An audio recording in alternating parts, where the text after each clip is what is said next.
This video guys, gagawa tayo ng tofu balls. So, mayroon akong dalawang tofu dito, malalaki. So, tiga half kilo, 1 kilo siya. Ito na yung ating bell pepper.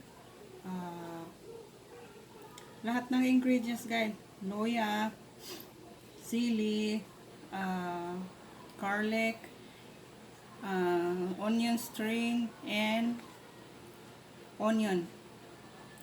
Meron din tayong ano dito, bechin, salt, and pepper powder. At ito naman yung ating tapioca. So, 1 cup tapioca. So, ang gagawin muna natin, pipigaan muna natin yung ating tofu. So guys, ang gagawin natin is halo-haloin lang ng mga ingredients. Ito na siya, napigaan na. So haluin lang natin lahat.